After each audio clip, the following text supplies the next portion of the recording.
Hello, all you hardcores out there. How are you doing? It's Russ here from Porky's Corner, the voice of hardcore boxing. Today I'm joined by Kent from Belfast in Northern Ireland. For those of you that are confused, how are you doing, Kent? Good morning, Russell. How are you? Right. The main question is, Kent, are you still single? Oh no, but have you been getting more emails? Kent, your fan club's growing by the day. Flipping heck! Wow, Oh yeah, wow, brilliant. you'll be getting Kent mania, isn't it? Never mind Barry mania, Kent mania. Flipping heck! So you're still single then, Kent? You don't trust women, you do, you, mate? It's getting Uh, the time. half of future earnings as well. Right, let's dive straight in. Ken, what is going on with the heavyweight scene at the moment? There's a lot going on, but there's a lot not going on. Where do you want me to start? Fury Power versus Big Meech. I have a theory on it, and I said to you during the week I would tell you on Sunday, so I'm going to tell you. Oh, So I think Frank Warren has played a trump card here. I think Frank Warren is back on his perch. He's well, back up cards there. being played here, Kent. What's going on? Yeah. And he's back up on his perch. And he's a master of he's been the master of deception here. And nobody is even commenting on it. Nobody in the channel. You haven't spotted it. Julian, Terry.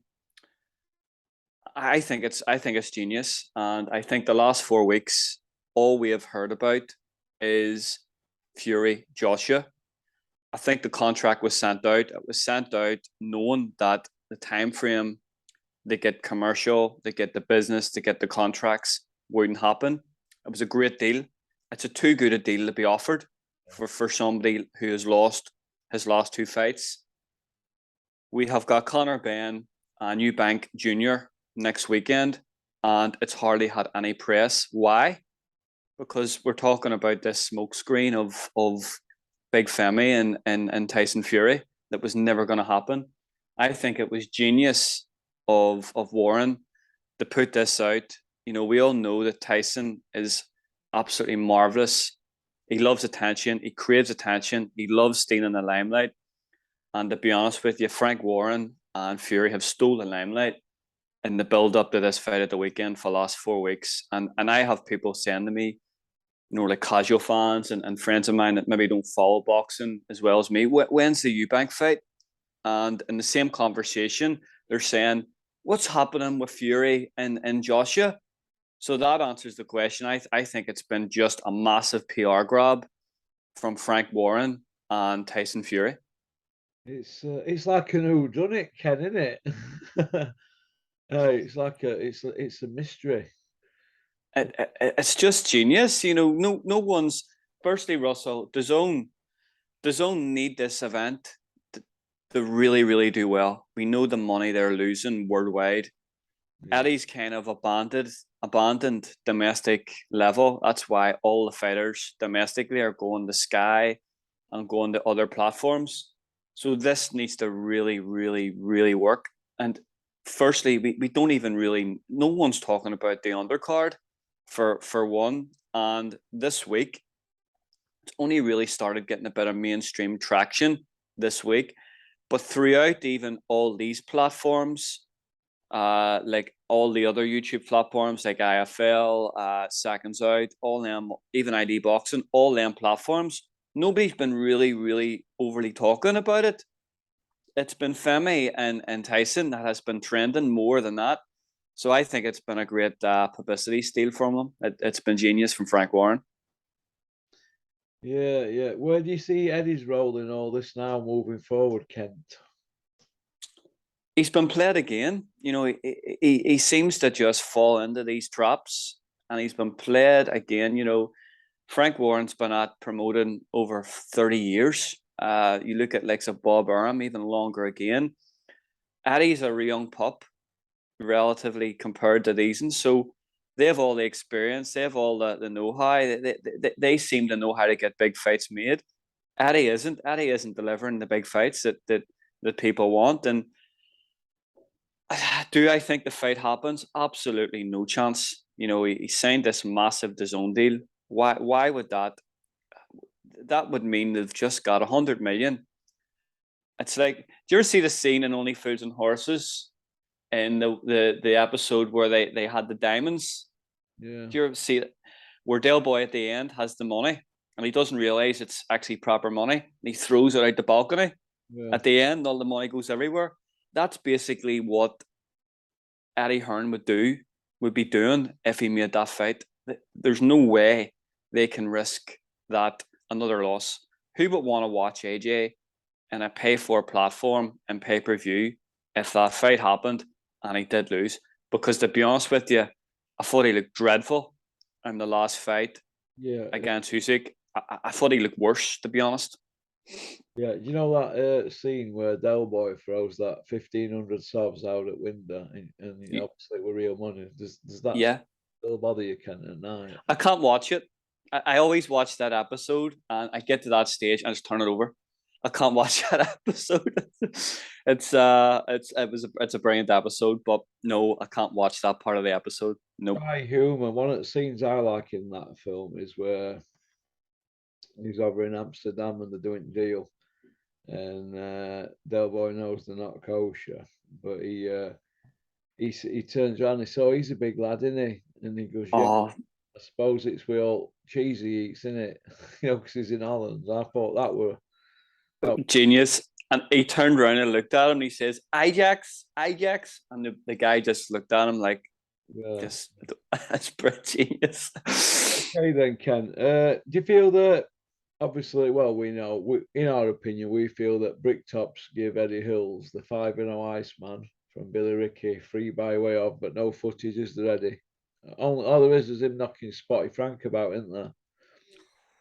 Do you feel, Ken, that Warren's getting it running around, or Bricktop as we call him, because he's greedy and he's easy to draw in?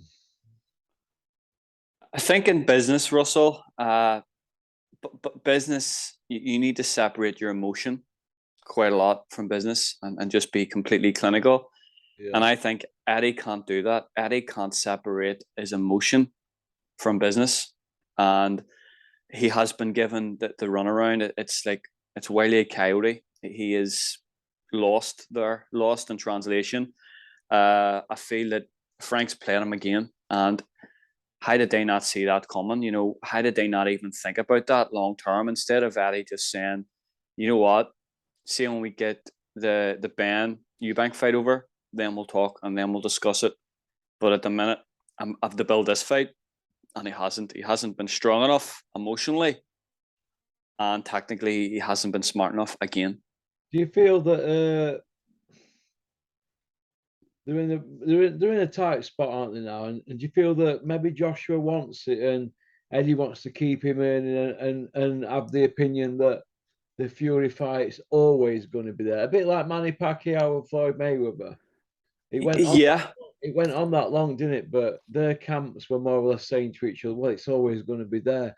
And you feel that mentality has crept into Fury Joshua now, whereas if we keep it going and going and going until fans are really showing they're not interested, that's when we've got to make it. Do you think that some of that's going on at the moment? Yeah, because there's money in the table there. There is guaranteed money in the table. I think if the two of them retired now and come back 2 years later and announced a fight, there would be still a guaranteed pot of money there. Possibly not as much. I don't think the fight was ever as big after Joshua lost to Andy Ruiz. That was the big stumbling block. I'm sure Fury at that stage was like, oh no, the fight was devalued from that time that he lost. But yes, it's still probably the biggest. You look at Lennox Lewis and Frank Bruno at the time. Lennox Lewis had 2 losses getting into that. Frank Bruno had 4. it still captivated the boxing audience. It was still a massive fight between two massive British heavyweights, and the same here. But commercially, I think this is a lot bigger than that. But that has crept into boxing. It's kind of cheating the fans because Mayweather and Pacquiao. Pacquiao went in that fight. I don't know how Pacquiao passed a medical because he had a torn rotator cuff getting into that fight. I don't know how how he thought he was going to fight 100% in that, and Mayweather was past his best too. And I remember watching it live, streaming it, and just turn it off because it was a terrible. Was bored. It was a boring fight. It didn't live up to it. Why, as you said, they kind of used the fans because it was still a big fight, but both fighters not at their best. Yeah. What do you think Fury brings to the table in the Joshua Fury fight? What does he bring to the table? Well, he's the number one heavyweight in the division. He beat Deontay Wilder 3 times, well, 2. The first one was a draw. He's kind of got that massive propaganda campaign. He's the people's champion. There was the whole thing about coming back from, I don't know if every time I hear it, it's either 30 stone, 29 stone, 28 stone. He come back from all that. So he kind of got the public and the media on his side. And those last two fights against Wilder were brilliant fights. So he is commercially now more viable than he would have been before that break and that retirement. He was on WWE. He's been, as I say, fighting in America. I think Fury is a bigger name in America than Joshua is.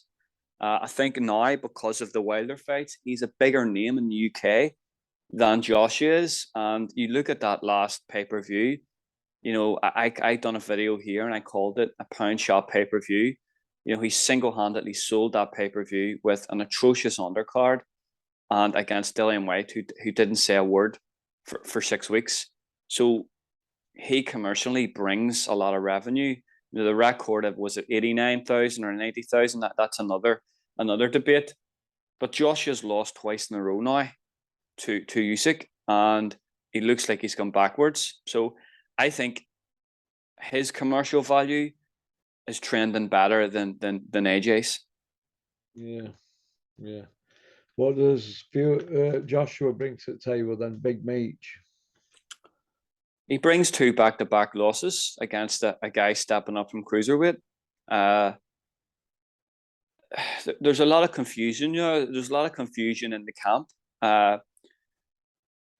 I don't think he knows himself what he brings. Yes, he does bring numbers. He does bring, good numbers, but I don't think he brings the numbers that he did 5 years ago before, obviously, all the stuff that went on that he said, and 3 losses. He's lost 3 out of his last 5 fights. Yeah. What do you bring to the table, Kent?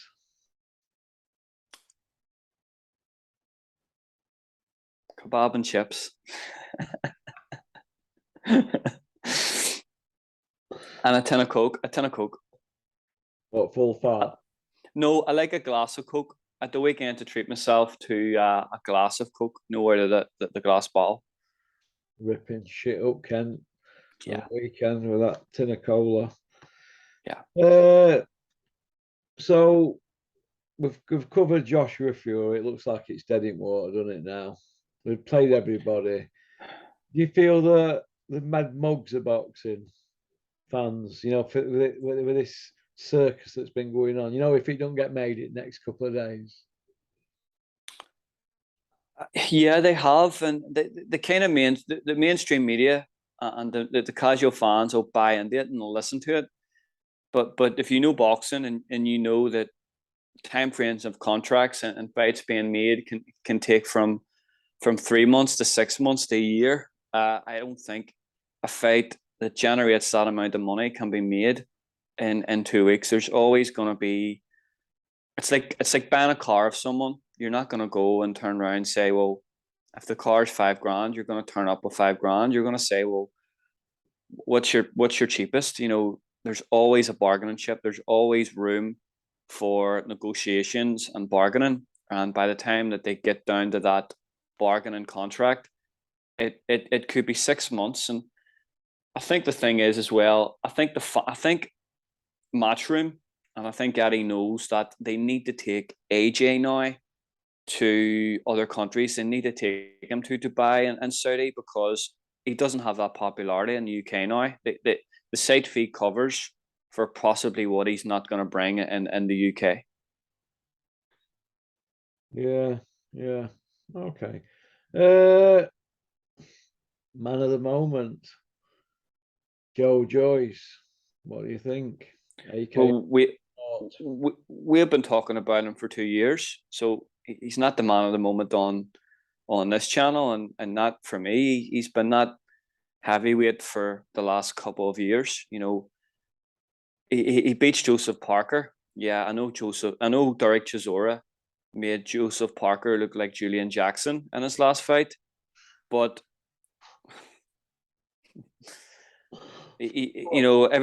every time Joseph Parker hit him, he froze like a Commodore 64. So he is a top class heavyweight. He won the Commonwealth title in his fourth fight. He was moved pretty quick by Richard Schaffner and David Hay at the time, who had a managerial role. So he's beat 3 world champions. He's 15-0, and he's beat 3 world champions. He's won British, Commonwealth, and European titles. He's won a silver WBC. Why is he the man of the moment now after doing all that then? Surely he should have been the man of the moment 2 years ago when he was breaking through. I think it's because people boxing fans can be fickle, can't they? They can jump from one to other, can't they? Do you know what I mean? Yeah, especially the guys that don't follow sport. I know Talksport do a lot of good stuff promoting boxing, and they have they've built up quite a good show the last couple of months. But they should have been talking about him 2 years ago, the same way as channels like us have been doing and highlighting him. You look at his form, like he beat Daniel Dubois like close to 2 years ago. Surely then he should have been getting more of the press, more of the plaudits, more of the accolades that he's getting now. As I said, he's British, Commonwealth, European, and he was a global WBA champion, and he was a WBC silver champion. For me, on ranks, isn't he now? Yeah, and he's that WBO interim. Arguably 2 years ago, he should have been fighting AJ for the WBO. Do you think Joyce will end up with a world title by being upgraded to it? Do you think that's what will happen? I think he will, but I want him. I want him to win the world title. I want him to go and fight either Tyson Fury, Alexander Usyk, or Anthony Joshua. I want him to beat a titleist to win the belt. He deserves that because he's fought absolutely everyone. You look at when Trevor Bryant won the WBA title. He fought Bermane Stavern, who Joe Joyce absolutely smashed to pieces a couple of fights before that. Ken, what will that go? Well, Trevor Bryant, the WBA champion. I thought that was like a secret club we were in or something aside. No, we're not. We have no secret societies or clubs or all that there. No tattoos like that. What's going on here? So we're in code or something. We're not in code. We don't talk in code here. Well then, mate. Yeah, go on, carry on. So he deserves the plaudits. Look at the way he's come up. Look at the investment in him. As I say, he's British, Commonwealth, European, silver, global champion. He's come right the whole way through. Yes, he absolutely deserves a titleist, and he deserves an accolade of winning a world title fight. Ken, you've not already ordered your Joe Joyce Juggernaut T-shirt, have you? Hey? I actually met Joe Joyce as an amateur a long time ago in Belfast, and I looked after him. He was with a an England development squad, and yeah, he was, Wow. Oh, no, I don't know, Ken. and we actually got tickets for Prize Fighter that night, and I actually got them to the King's Hall and stuff, and we went down and watched Prize Fighter. But yeah, I'd see getting 2 words out of him. He was a flipping nightmare. He already got 2 words out of him. But it's great watching his career. I'm a big fan of him. The big dummy, you couldn't have a booze with him in pub, could you? Because what would he say? I think he's a degree in art or something like that there, or creative arts or something like that. You could imagine him being in pub, couldn't you? You know, if he were to box and something went off, he'd go, "I'm gonna get you." He'd tell you, wouldn't he? He would just clear the pub out, so he would. But yeah, I really rate Joe Joyce. I was a wee bit critical of him against Takam. I thought he got hit way too much against Takam. I thought he got way too hitchy against Christian Hammer. But I seen massive improvement in him, massive improvement in what he was doing. You see, sometimes he was very static, and this fight he was kind of like stepping around like a semicircle. His jab is unreal. He keeps the same power. He has the same pace from round one right through. He is just a freak heavyweight. I've never seen anyone with that kind of consistent power throughout and all his punches, his endurance. He's just a freak athlete. Well, when he were calling Tyson out over there, and I thought, well, I hope you've improved, Joe, from when I seen you spar Tyson, because Tyson was 28 stone, he stood in the middle of the ring, never moved, and Joe couldn't get a glove on him. But that was when Joe turned pro, so I hope he's improved in these 15 fights. Because Tyson's not 28 stone now, he's 19 and a half, isn't he? And top of his game, isn't he? So you'd you'd have to hope that Joe's improved. But like I said, he's working for everybody. 14 early baths out of 15 fights, or early showers, whatever.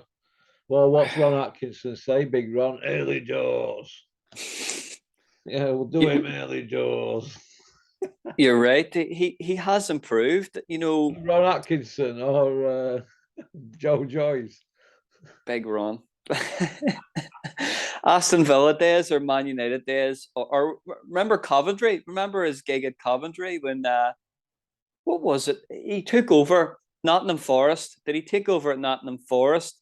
And he went and he sat in the wrong dugout or something like that. I remember him taking over Man United. He pulled up in 500 SEC Merc with sovereign rings on all fingers, big sheepskin on, and Eddie Earn comb over with airspray sprayed down. Yeah, with a Like Peter sunbed. Swales, Man City chairman for years. It was like him, they were all into airspray, weren't they? Good airspray, like Trump says. Apparently, Brian Robson says the first time he came into his office on the first day, he couldn't believe it that he actually had a sunbed in his office. A sunbed. What's wrong with that, lad? What are you trying to say? But yeah, I think Joe Joyce has improved. I think he hasn't really had. You look at Tyson, and you've already said that you feel that Tyson is slowing down. He's not up on his toes as much. He's getting hit quite a lot. He's been down before, and in a really, really hard fight, we'll see what Tyson Fury's got left after those hard fights against Wilder. Well, there's just done Dylan White with half a training camp, hasn't he? Do you know what I mean?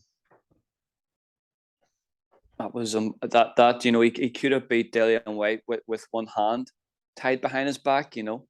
That's so that doesn't really tell us anything on where Fury's at. We'll know when, as you will call it, when he's in a fair fight again. Well, you've only really seen Tyson in a few firefights, but he has been dropped several times, hasn't he? But he gets up, doesn't he? So you can't knock his art, can you? No, definitely not. Absolutely not. And everybody wanted him to start opening up and that instead of doing the safety first style, didn't they? And he's delivered, hasn't he, since he started opening up. Well, there's two spectrums there to look at it. He had that great style with Peter. he technically was never dropped with Peter in the corner. His defense was a lot tighter. You look at that really tough fight he had with the first Chisora fight was a tough fight. So it was. Then when Peter obviously come in, and obviously Tyson's uncle sadly passed away, and Peter added that he evolved the game from where his uncle had him, and he obviously was a very good defensive boxer and beat Vladimir in Germany. Vladimir, very good defensive boxer, very very dirty boxer, very dirty clinching and holding, and Tyson nullified him and won that fight by 4 rounds. I had it 4 rounds. So defensively, really good. Offensively against Wilder in the second fight, really good. The third fight, as you say, was probably 6 weeks camp. Was offensively really good in that fight too. I think just complete madness got him through that fight, to be honest with you. But as you say, we'll not really know what he is like until he is tested again in a hard fight. What do you see next then for Dylan White? I don't really care, to be honest. I don't really care about Dillian White. He done nothing for the fans. He got the biggest purse of his career against Fury and wasn't happy with it. You know, there was a stage in his career where he was lucky to get a purse, and he's turned his nose up at what he had got. So in a pay-per-view fight, he get absolutely outclassed. I think he's probably going to look for a cash-out fight again. He's talking about Joe Joyce or probably a Dubois fight. I don't think he will be on the zone again, because I think his commercial value, you know, you come on off a TKO loss like that, I don't think he did himself any favors in the build-up. So how's he going to sell fight? So I think he's just looking at a cash out against possibly Dubois or Joe Joyce. And I think it would be a good takeover fight for Joe Joyce. What about Dylan White against Chisora? No, I don't really care. I don't want to see that. Though, putting that on. I wouldn't put it past, but Derek will go where the money is, and so will Dillian White. You know, Dillian White will fight again. He has announced a new coach this week. I don't know how many coaches that is now. I think he started off with Nick Ogun. It's 7, isn't it? Something like that. Nick Ogun, Jonathan Banks, Mark Tibbs, Xavier Miller, Hart Knight, and now Buddy McGirt. You know, if you can't learn anything of them coaches, to have to get another coach in at this stage, where's his career going? Like, you know, where's the structure in that? There's no structure there. I don't think anybody would pay to watch Chisora and White. Why would you want to see that again? Well, Dylan White sold himself well for social media and palling out YouTubers upon it. He's got his son out there. He dined out off beating Joshua in amateurs, didn't he? Yeah, but that was, how long ago was that, Russell? Oh, that was 2010, wasn't it? Something like that, I think. Yeah, 11 or so. you know, Olympics. You look at the fight with AJ in their pro career, you know, and I'm hearing, yeah, he had a torn rotator cuff and this and that, and he did catch AJ, he did catch him, but it was probably 90% of the success went the AJ. So I don't want to see I don't want to hear people saying, "Oh, I beat AJ in the amateurs." You know, AJ got an Olympic medal gifted to him in the amateurs. He got a what? Olympic medal gifted to him. Well, 3 of the 4 fights he got beaten, I thought. Yeah, so did I. He only beat the Chinaman, didn't he? Yeah. What was his name? That was Zhaya Zhang. Is that him who's just been on a couple of weeks? Yeah. Against Hrgovic. And he got robbed, didn't he? Robbed, absolutely robbed. Well, they'll not want to put Joshua in him because he looks like he could hold his own against Joshua, doesn't he? If you looked at him a couple of years back, he was absolutely abysmal, really poor. He had a Joshua couple is of, now, isn't he? yeah, absolutely. And Well, he's on slide, isn't you know, we everyone talked about Philip Kirkovich being this bogeyman, and I stated in the channel he? numerous Yeah, times. well, that hype and that, like David Price, and that's going to kill us all in our beds. It's like Godzilla. I were even Yeah, fighting to go out to score when I were on gear in case Pricey got me. Oh, Godzilla. Or he ran over me, big truck. I was frightened with all this hair to the throne stuff. And this is another one. He's just been found out, hasn't he, Ergovic? you go back and you asked me about him, and I just basically said I didn't rate him. I didn't see the why people didn't want to fight him, and it's atrocious on that fight. You know, he's had this embedded European style his whole life. Then he goes over to America with Ronnie Shields and looked absolutely lost. He looked like he was in between styles. It was a terrible performance. Yeah. I would never, I wouldn't want to watch him again. But Zaya Zhang, I thought was robbed in that fight. I thought I had him up by 3 rounds. I thought he looked dangerous. A really good counter puncher. His cardio looked far better. You know, I remember in the Jeremy Forrest draw, he looked like he was going to pass out Yeah. at 6 rounds, but he has really, really improved. And as I say, you wouldn't write him off against Anthony Joshua. Yeah. What do you see happening next for Derek War Chisora, Ken? I see him, Don't you own I, a War Chisora heart? two of them, two of them, Oh, two. just asking. So I seen him last week at the Frank Warren show, and I see him talking to Frank as well. But you know, some sort of interview. Derek will go where the money is. He said he said that he only wants 2 more fights. He's only 2 more fights left.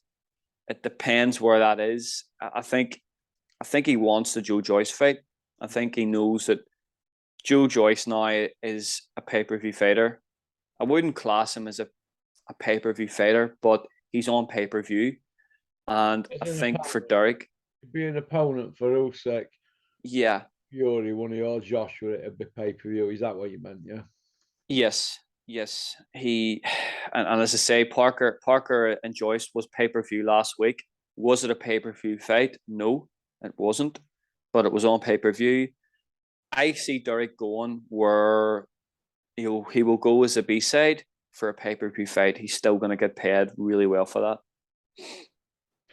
Okay. Do you want to go on to part two, Kent? Yeah.